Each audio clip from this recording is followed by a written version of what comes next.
And you can grab your Bibles and turn to Leviticus chapter 3.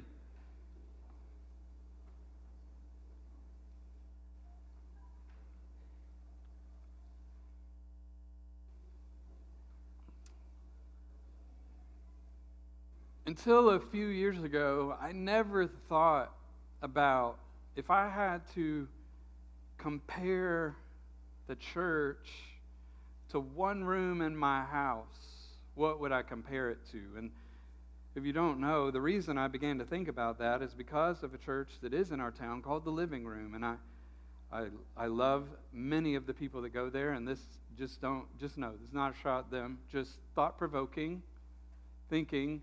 If I was going to compare the church to a room in the house, what room would it be? And I started going through my house, and I started in the garage. Our house is the garage now is my bedroom. So Danielle and our room is the garage. And but a garage, that's where you park your car and store all your junk. Or you just store your junk and then your car can't fit in there. That's a lot of garages, I know. But I thought maybe the garage. I remember my youth pastor used to talk about the garage a lot. When he talked, he would say things like, well, just because you come to church doesn't make you a Christian. Just like if you slept in your garage, it wouldn't make you a car. And I'm proof of that because I sleep in my garage. And I am not a car. But I don't think the garage church, I don't think that's it. I don't think that's it. We're not a place to store stuff. That's not the church. You don't come here to be put away and get dusty, forgotten. One day you're going to clean out your garage and you're going to find stuff you hadn't seen in years. You thought you were going to use it, you're not. So maybe you should go clean out your garage and throw all that stuff away.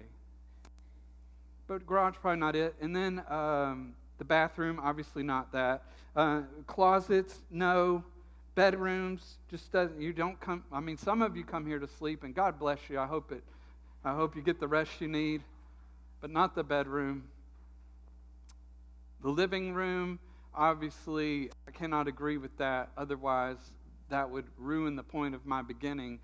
The living room is where we entertain and people come together. I think fellowship and being together is a part of it. But as I look at the Bible and also as I think of our responsibilities as Baptists, I just think the best room to think about what room defines the church, I think it's the dining room.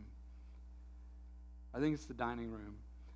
I think gathering, but not gathering in the living room around a screen or gathering in the living room around a game or gathering in the living room just to have a conversation, but the gathering that takes place around the table, I think, is a biblical image of who we are as a people. Food set before us, sharing a meal together. And you just think about the conversations that happen around a table. You think about table gatherings in your life. I think about Thanksgiving dinners from when I was a kid. My grandparents now have passed away, all but one of them. But I think about aunts and uncles and cousins and just family around the table. And, usually there's multiple tables because there wasn't any one table that could handle all of us. And just the interactions that took place around the table. There's good memories. I think in some ways our households are defined by our dining room table. I think one of the ways that we've become disconnected as families is that we don't ever just sit around the table and have a meal together. See each other face to face and have conversations about what's going on in our days. And it's funny because our family, we get to eat together a lot. And we sit around our table, and Danielle and I, neither one of us like our table, but it does hold our food up for us to eat. And but we sit around the table, and I'm not a huge conversationalist. I don't know if that surprises you, because all you ever hear is me talk from here, but I'm just not. But Danielle always forces us to talk at the table, and I'm so glad for that. I'm glad she does it, but it really is forced. Like, we sit down, and she's like, all right, everybody has to say something that happened today. Or sometimes it's even more than that. Like, it's a really involved conversation. You got to say something good and bad that happened today, and she just makes us talk, which is good, because if she didn't, I wouldn't. I would just eat my food, and I eat fast. I eat my food and get out of there and go to the living room where I can, relax and veg out or whatever. But we sit there and we talk about our day, and it's just a time of sharing, not just sharing food, but sharing thoughts and sharing time together. And I think the more we move away from the table, the more we become disconnected as people. And the more we come to the table together, the more we are connected as people. And I think that's true for families. I think it's true for churches. And I think that's why Baptists are some of the best, because we have the best table gatherings. If there's anything we like to do together, it's eat together. So whether it's, trying to get to Margarita Jones first after church or Elmo's or wherever you go, well, usually if you see a Baptist, they're not going to be eating by themselves. They're going to be pulling up with somebody else to eat, because we like to gather around the table. And I think it's just a good picture of what it's like to be a Christian. Because we don't want to just share time. We don't want to only share thoughts. We don't want to only share beliefs. We are not a people who all want to be cookie cutter in everything about us. What we are designed to do as people, but especially as children of God, is to share our lives together. And one of the best pictures of a life shared is sharing a meal. So you're probably wondering, what does this have to do with Leviticus? Well, I kind of stepped on it last week a little bit, where we saw that the first offering described in Leviticus 1 is the whole burnt offering. This atoning sacrifice that makes a way for man to come before God. Life is demanded, life is given. It has to be the firstborn, it has to be perfect, it has to be a male. And it's given, and sin is atoned for so that a person can come before God. And we know that for the Israelites, this was temporary and repeated, but for us, the perfect, spotless male, the firstborn has come, and his life has been taken so that we can come before God. And he is not a goat or a sheep or a cow. He is Jesus, the Son of God, who has given fully his life so that anyone who believes in Jesus can come to God. So the whole burnt offering points us to Christ. His sacrifice makes a way for us to know God. And coming before God, the second sacrifice was the grain offering, this offering of bread. This burning of bread and incense before God is a pleasing aroma, showing that this is not just a blood sacrifice, but this is an opportunity to come together. It's a meal, because Jewish meals involved bread. And so the bread is brought, but it's salted with the salt of the covenant. So we're reminded this isn't just any meal, but it's a covenantal meal. It is a meal that signifies a relationship that will last forever. And so we see this bread was brought repeatedly by the Israelites. It's a daily sacrifice, just like the whole burnt offering, and a seasonal sacrifice, regularly brought by the Israelites. It is offered to God and shared by the priest, but only the priest. So some of the bread is offered to God, and some of it is consumed by the priest, but this regular offering is brought to God, and it's signifying fellowship with God. And we said it is a call, it is a request before God to remember. And we know that this sacrifice, this bread offering to God, has been offered to us in Jesus, who came and he said, I am the bread of life. And so the Israelites repeatedly offered this bread offering before God, but Jesus has come, fulfilling this offering. This demand of God has been fulfilled in Jesus, who is the bread of life. And through Jesus, anyone can come and have fellowship with God. The covenant is sealed in Jesus, the Son, who has come as the better grain offering, the bread that gives life that never ends. So we come to the third offering. So the first offering is for God only. The second offering is shared by God and then the priest. And then the third offering is the one that I think of the most, because this is the offering that is offered to God, shared with the priest, and then shared among the offerers. This is really, and I was surprised to find this out, honestly, as I studied for these things.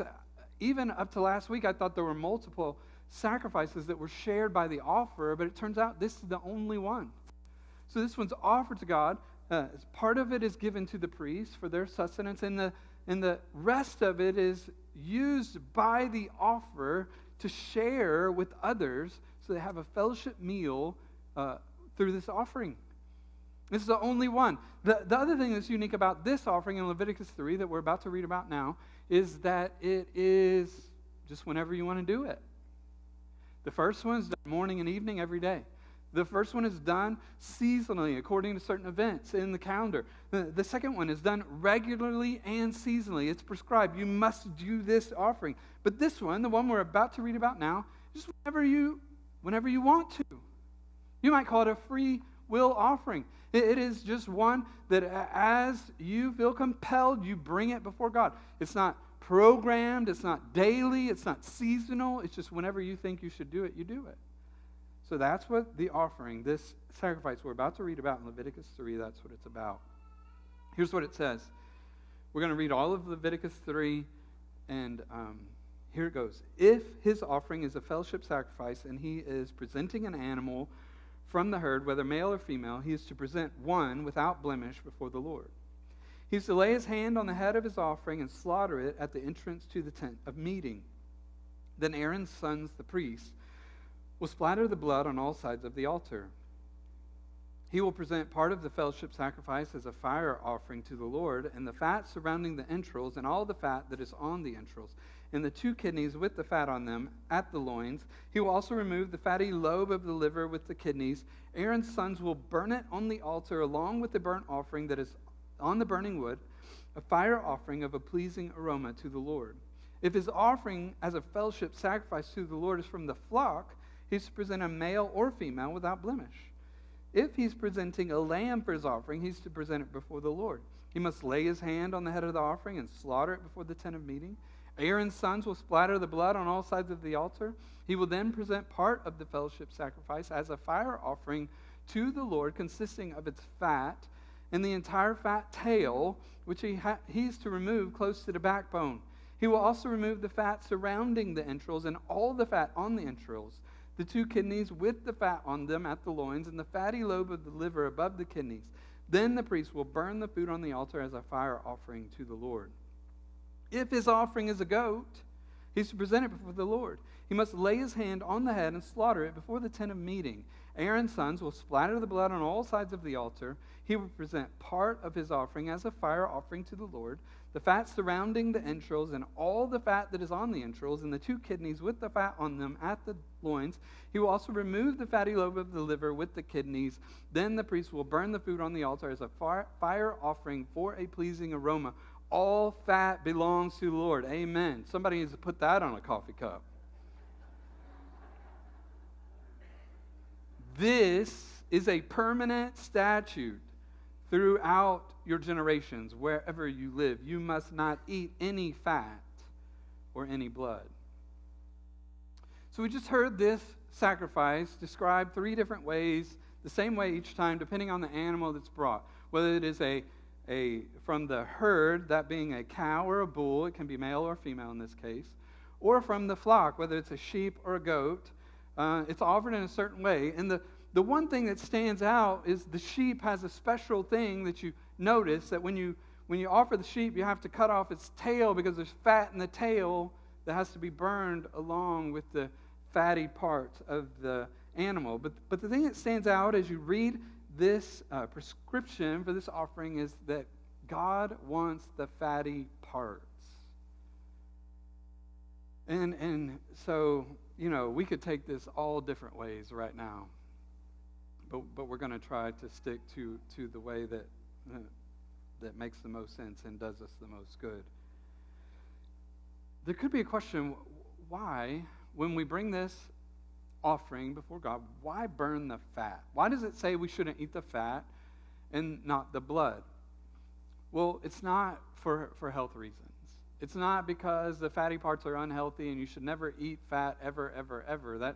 This is only about this offering. When you bring this offering, you don't eat the fat because the fat is given to God. So the idea is that the fat is the best part of the animal.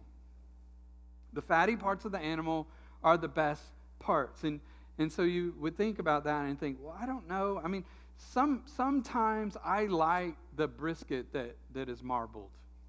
Nowadays, brisket restaurants, you go and they say, do you want lean or marbled? And for most of my life, I would have preferred lean. I just don't like all that fat on it. But as I get older and fatter, I do like it. I do like it. I think there's more flavor there. Texture's always been my thing, but I've just gotten over that, And so the fatty part, and the thing about it is, I think this is true. I'm not a professional barbecuer, but I think one of the things you are supposed to do when you cook that fatty part of the meat is make sure it gets rendered really good, so it gets soft and almost like buttery, right? Because you don't want it to get rubbery by cooking it too quickly or cooking it incorrectly or having it cool and then heat up again. You just want to avoid that. You just want it to be like butter on that side of the meat. You know what I'm talking about? You're all ready to go to Republic instead of the others that I mentioned now. But you do that, and you cook it on the fatty side. You render that fat. And what is the result of that? As it's cooking in the place where it's being cooked, what is the result of that fat rendering on the meat? What does everybody notice? Smell. The smell. That smells amazing. That rendering of the fat creates an aroma that just fills the space. And you think, wow, I was not hungry for brisket before, but I am now. Because it smells so good. And so you think, why does God demand all of the fatty portions to be burned on the altar? Because the offering comes up before God not as a meal that he needs to eat. I don't know if you've been to donut shops around the area. If it's an Asian-owned donut shop, most cases, not every case, but most cases, you'll see a little idol, and set before the idol will be a cup of coffee and a donut. Every day. Every day they set before the idol a cup of coffee and a donut, and the idea is that this spirit needs to eat. And so you provide it with food. You provide it with a meal. And this is a prevalent idea through many faiths, that gods are different from us in some ways, but alike us in other ways, and gods need to eat, and one of the ways you would feed your God is through sacrifice of some kind. And so when we see these offerings to God, we got to be careful not to confuse God as if he's like these other spirits that the belief is they need to eat. God doesn't need a meal, and we have a good proof of that. Let's look at Psalm 50.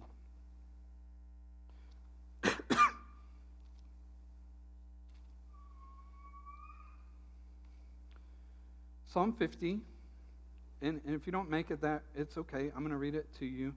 Beginning in verse 12. Here's what God says. If I were hungry, I would not tell you, for the world and everything in it is mine. Do I eat the flesh of bulls or drink the blood of goats? This is a rhetorical question. The answer is no.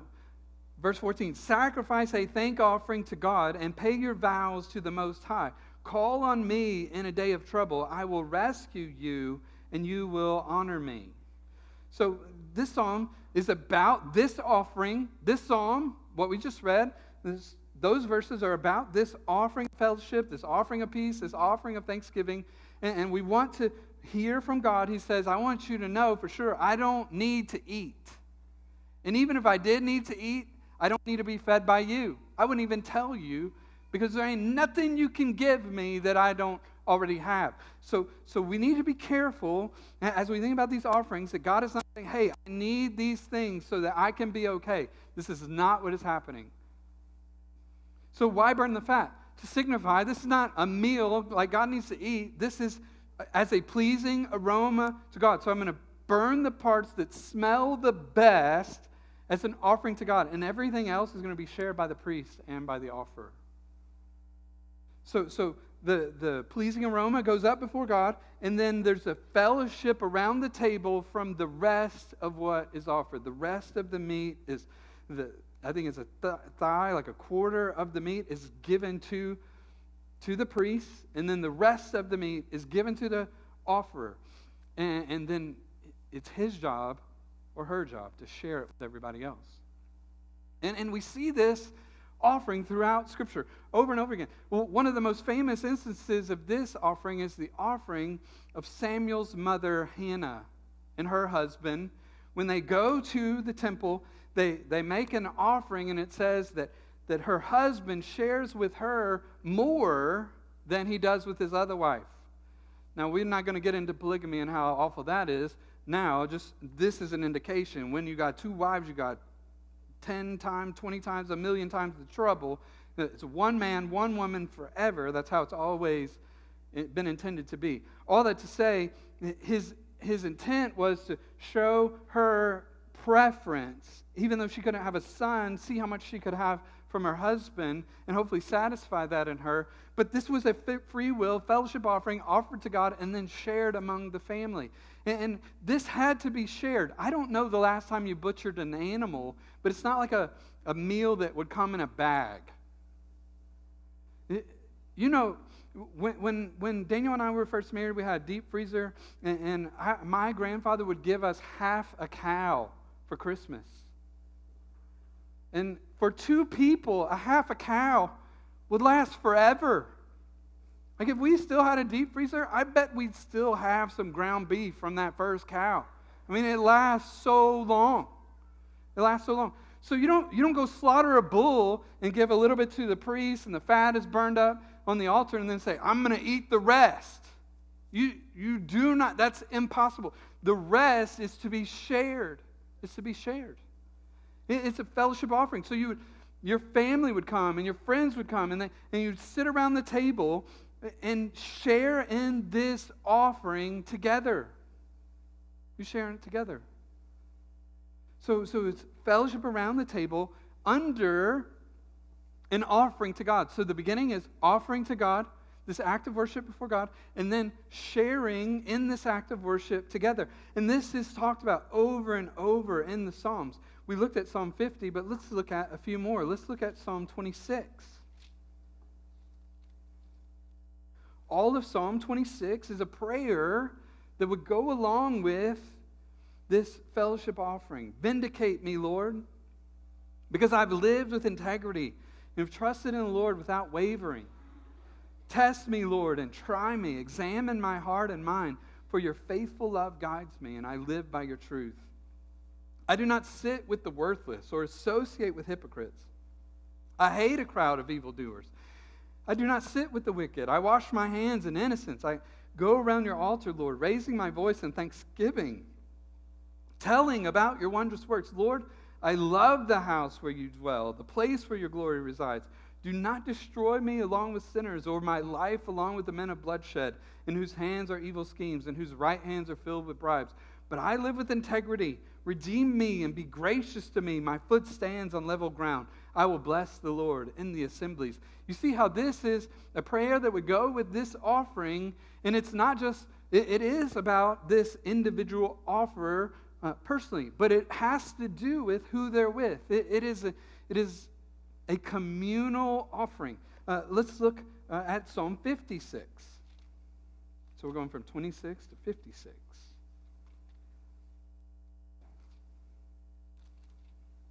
We're not going to read all of 56, but let's go to verse 10.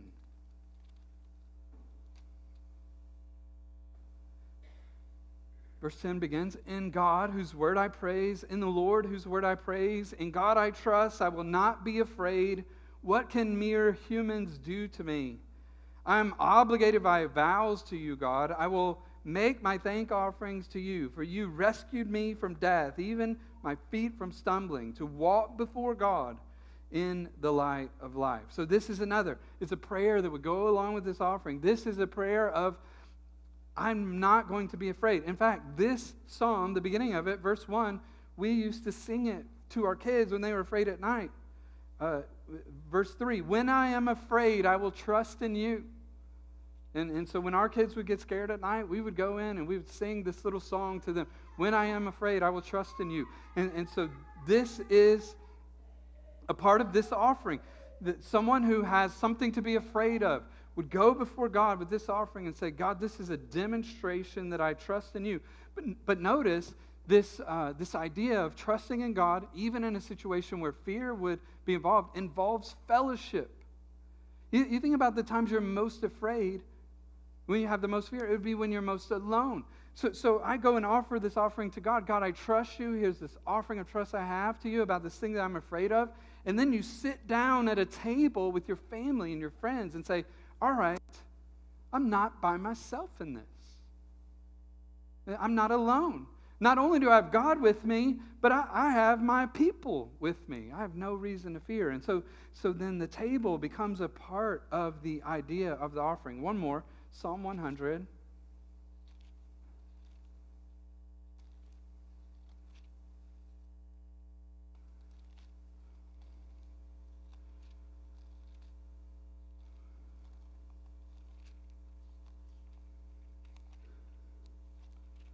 Psalm 100 is short. Let's read all of it. It says, "Let the whole earth shout triumphantly to God.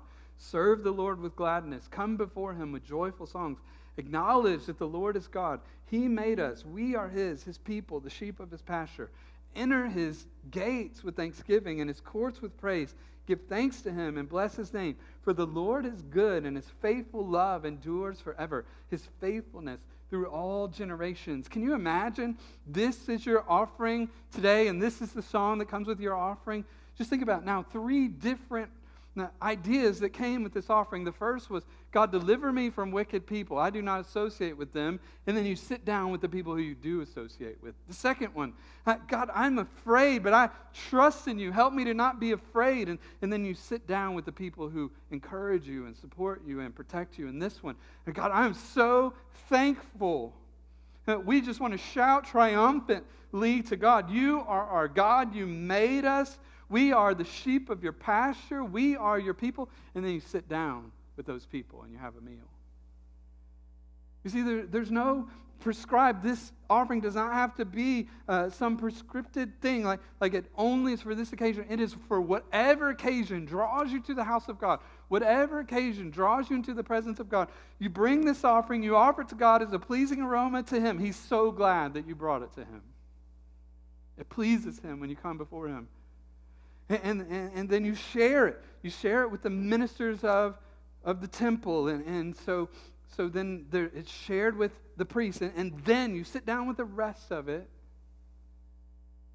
with the people who you want to come in, and they're invited in with you to this request before God. They're invited in with you to this fear that you have before God.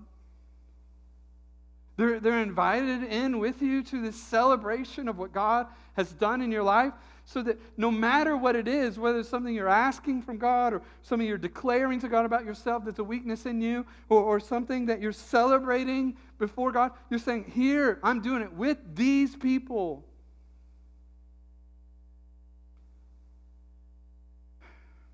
So this is a part of what we do here every week. We come together, and some of you came today and you're like, I've got big things I need God's help with. Things are going off in my life, or there's questions that I have about the future, there's questions I have about the present, or I'm anxious or worried, and I just need God. And so you came together and you brought those things before God, and He's pleased with you. I want to tell you, He's not afraid of your requests. And now we sit down together, and you look around the room and you say, here's the people. I know they're with me in this. They may not have the answers. I'm not saying they have the answers. If I knew they had the answers, I may not have brought this request before God. God has the answer. But I'm sitting down in this with people. I'm not alone. Or maybe you're afraid. Maybe you're afraid. Afraid of the future, or afraid of someone or something. Maybe fear is just determining the course of your life. And today you decided, you know what? I am afraid. I'm going to bring my fear to God. And you brought your fear to God. And as you put the fatty portions of your offering on the altar today, He did not turn His nose away. He's pleased with you. He's glad you brought it before Him. And He's not scoffing at you because you're afraid. He's not making fun of you and your fear, saying, why don't you just open your eyes and see that I can control it? He's okay with you being afraid. This is to say, God, I'm afraid, but I trust you. Even as I fear, I trust you. And then you sit down. Now you sit down, you look around, and you say, look at all the people who are with me. It makes fear a little smaller when someone's with you. Or maybe today you just want to celebrate what God has done. And you couldn't wait to get here this morning. And as we're singing about God being worthy this morning, you thought, man, that just characterizes my thoughts right now. And You're just praising God for what He's done, and now you sit down and you say, look at all the people I'm sharing this with. Sharing. Isn't it better to celebrate with somebody? And so that's the function of this offering. Just whenever you need it, you bring it, and then you sit down with your people afterward, and you share this request with them. You share your fear with them. You share your celebration with them. And the signifying thing is they're sitting down with a meal with you, and they're looking you in their eyes, and they're saying, not only am I sharing in this meal with you, but I'm going to share with you whatever you brought to the Lord.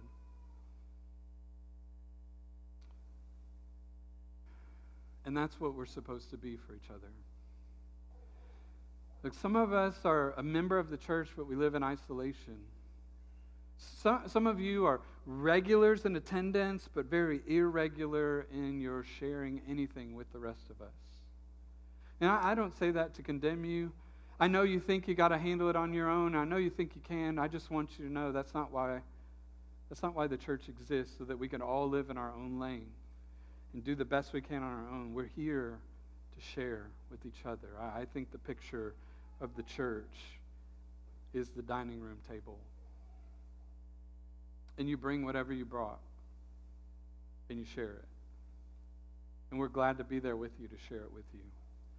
You know, one of the ways the sacrifice is most often used, both in the Old Testament, we even see it a few times in the New Testament, is a vow.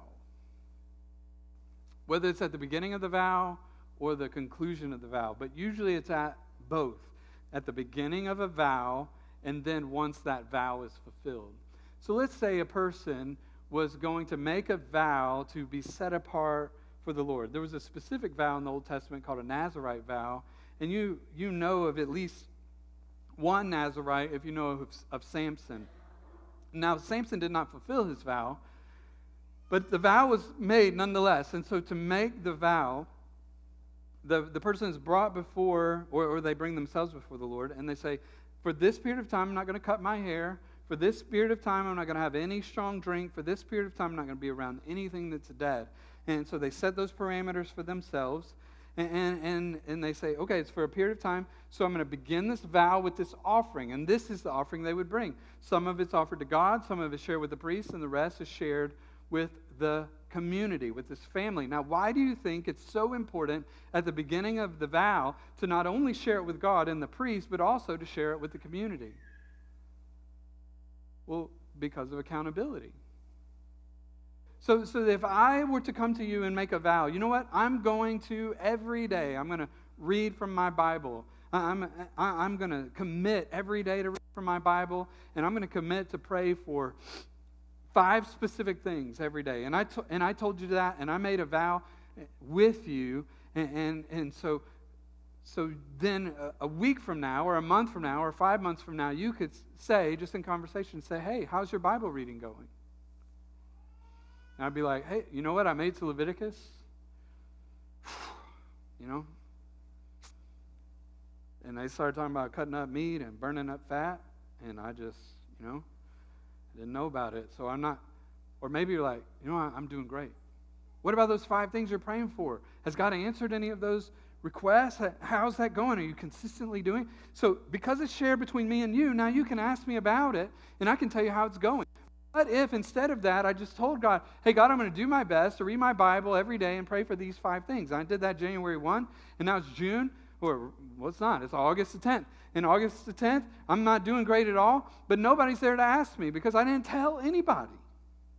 No, it's not wrong to just share it with God, but do you see how much better it is when you make a vow to sit down with somebody and they're like, hey, why did you bring us together today? Why are we here having this? You made an offering? What's it about?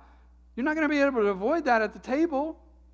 You say, here's what it's about. I made a vow. And so then at the end of the vow, you go and you offer the offering again, and you bring those people back together and you say, I made it. What I said I was going to do, I did it. And here is the offering, signifying the completion of the vow. So you said, for 90 days, I'm going to do this. And at the end of the 90 days, you have another offering signifying that you've done it. Because we invite people into these things. So this offering then is not like the whole burnt offering. It's not atonement for sin.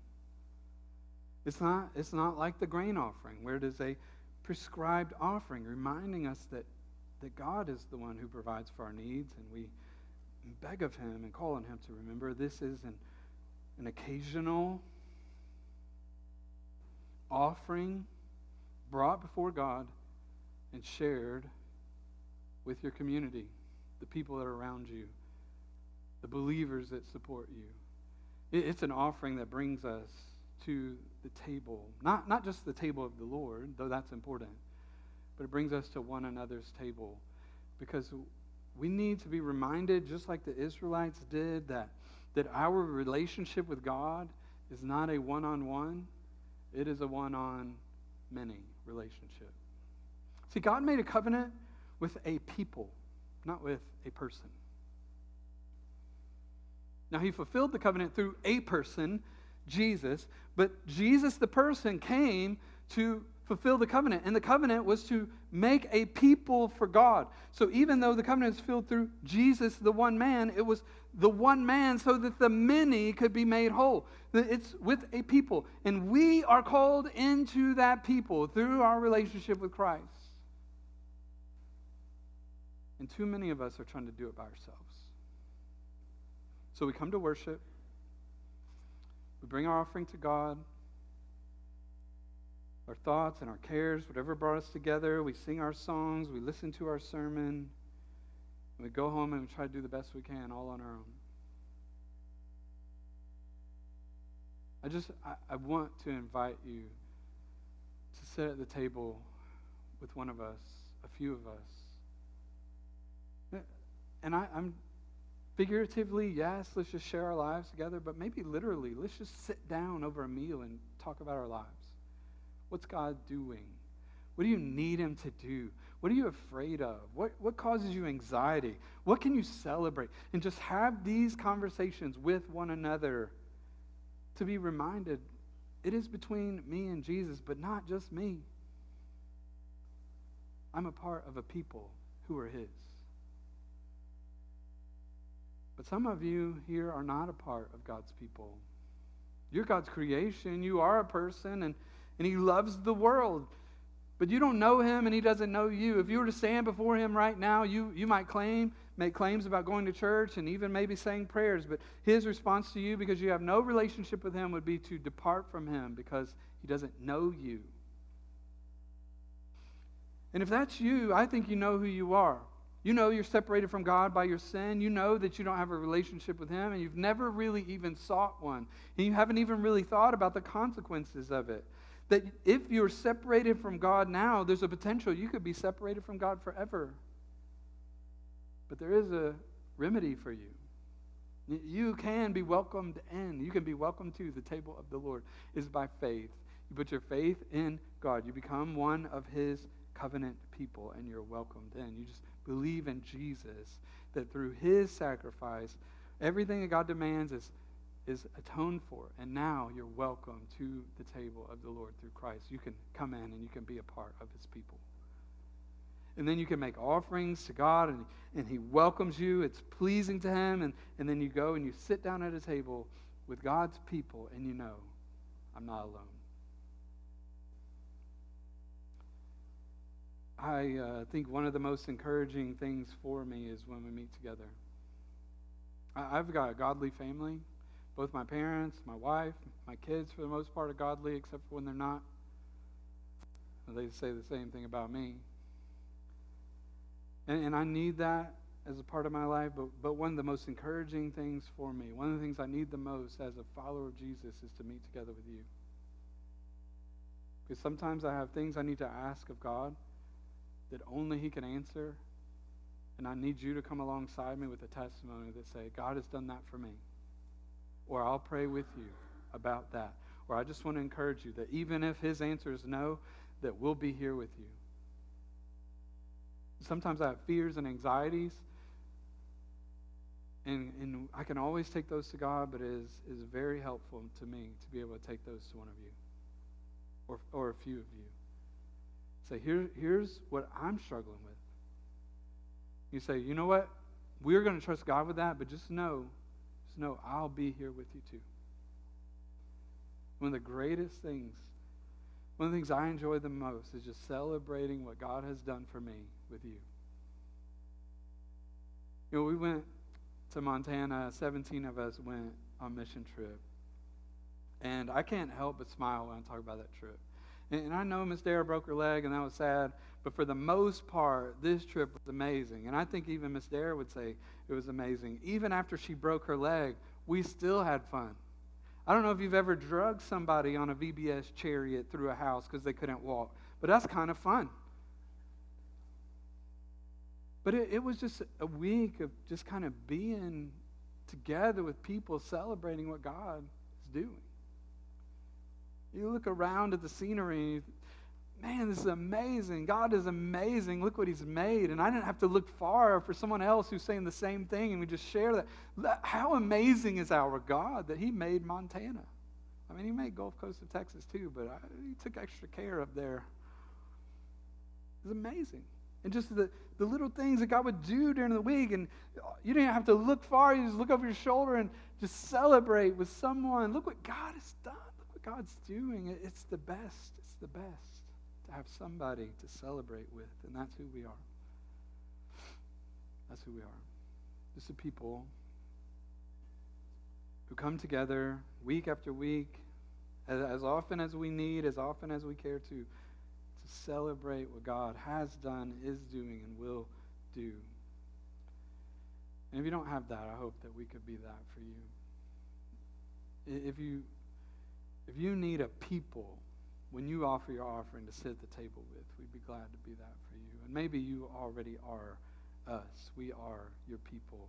I just want to encourage you and thank you for being who you are. And let's invite others to the table. Let's pray. God, thank you for your love for us, that you don't leave us in isolation, but you surround us with your people. You give us opportunity to fear together and have our fears be vested in your sovereign care. We can say, I'm afraid, but I trust you. To bring our requests before you, God, help us. Sometimes we don't understand. Sometimes we don't know. God, do you have the answers? We bring those together to you, and then opportunities to celebrate. Just rejoice in what you've done. Together, not alone, but to share my joy with another so it's multiplied. God, I thank you for the table. I pray that you would draw more and more to your table. I pray that in Jesus' name. Amen. Let's stand.